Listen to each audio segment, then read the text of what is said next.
Welcome back to Talk Thursday. We're with Senator Lauren Lagarda and Cora Claudio, who is the president of Earth Asia International Institute Asia. Institute Asia. Sorry. Let me throw some of the questions from social media at you. From @Habana on Twitter, women empowerment in Philippines and Asia seems lacking in terms of disaster preparedness and prevention. What can be done? What can be done on the local level by women who want to help? Well, institute your own early warning system. Talk to your barangay captain, to your community leaders, just by buying 20 pesos whistle or using your gongs or even your plates and your cookware. Have a system where there's a warning once you've received the message from Pag-asa, because Pag-asa gives their message 10 days before a typhoon comes. And it doesn't have to be a high-tech. It can be texting, it can be radio, but if you don't even have that and it's a far-flung area, you can institute your other measures. So meet among your community and what is a good early warning system. So identify areas which are by mountain slopes and by coastal areas, and help inform those people through this early warning system and help relocate them. Well, second, as I said earlier, segregate garbage at source and make sure esteros and canals and waterways are not filled with solid waste, so that when the rains come in May, there's a clear flow of water. Third, plant trees. If you don't have any trees to plant, ask us, ask a DNR. Number 4, make it sustainable. Plant your own vegetable garden. We call it pinakbet garden or bahay kubo. Diba? All the vegetables of the bahay kubo can be planted in our backyard. I eat pinakbet almost every day. You can plant this pinakbet garden. Malunggay is already being imported by the Japanese. Let it not be said that we actually neglected our indigenous plant. So there's so much to do in very small scales down on the ground. And even just talking about it to your children, talking about it to your best friends, chika-chikahan, instead of just lunching or malling, then you can gather groups and organize eco warriors in your barangay. There's nothing wrong though with lunching and malling, okay? Yeah, eco warriors. Let me add, I mentioned also water conservation, no? Because water is a very important resource that we really should conserve. No? And you mentioned the whistle. Pito. Do you know that this is part of my wallet? I have this, no? Basic part of my wallet Blow now. it. No? Why? Well, Any emergency. this is a very easy early warning device. No? Preparedness, very important. You should have it. No? And then purchasing decision. No? Every time we buy something, we have to ask ourselves, where will this end after? No? After we use it. No?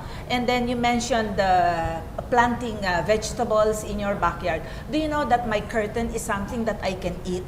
You know, I have 4 pots of ampalaya.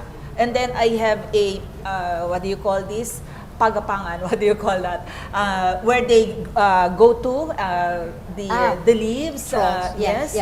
And so I have this nice curtain, and I get ampalaya leaves from it for my munggo. No? So there are many things. Small things can help a lot. Now, somebody asked about mitigation for companies. No? Why will we bother to mitigate, no? To contribute to climate change mitigation? Well, it's simple economics. Anything that we throw, waste, for example, anything that we emit, is a resource that we could have otherwise used, processed, and sell in the market. No? So it not generating waste is a simple economic decision. This is a question from Becky 10E. Cordillera provinces have great potential for hydropower energy because it's a watershed cradle. Any idea how these may be funded? Private or government can fund it. There are a lot of big and small hydro projects, not only in the Cordilleras, but all over the country. But one of the renewable, sustainable sources of energy is not only hydro, but also, of course, wind and solar, biomass, etc.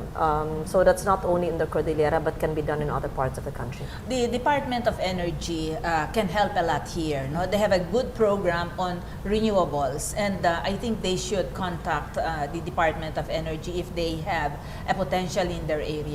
Let me ask you for your closing thoughts. I mean, the biggest problem I still see I have is really, how do you convince people to don't see small steps as any, first of all, who don't see the problem and who don't see the small steps actually? You know, when I started convincing the business community to do something for our environment, we did not lecture. What we did is we formed a group to go to El Nido, Okay. then to go to Bohol. Because we believe that if people will see how beautiful our environment is, it's like falling in love with a woman. When you see a beautiful lady or a handsome man and you fall in love with that person, there is a natural tendency for you to protect the Yes. person. No? And so that's environmental caring also. I don't think it helps a lot if you antagonize people and lecture on them. But if you make them fall in love with the environment, then you can achieve a lot. Because there will be automatic feeling about it. You see, we should not only know, we should think, and we should feel about the environment. Lauren. Our finite resources are not ours. These are just lent to us. It is not ours to keep, ours to destroy, but lent to us to keep and to nurture and conserve and protect and preserve for future generations to come. So, on International Women's Day, as mothers, as sisters, and as daughters, let us nurture nature the way we love our children and our family, and to make sure that we care for it the way we love our loved ones. And let it be said that during our watch, we did something with the limits of our influence, our power, and no matter how small or big we are in the world, in our society, we can do our share in saving the environment. Remember, the issue of environment and climate change is an everyday man's issue. That is an issue of the agricultural worker, the farmers, and the fisher folk, the woman and the child. It can kill, it can destroy, but can also generate life. So let it generate life and let us nurture nature.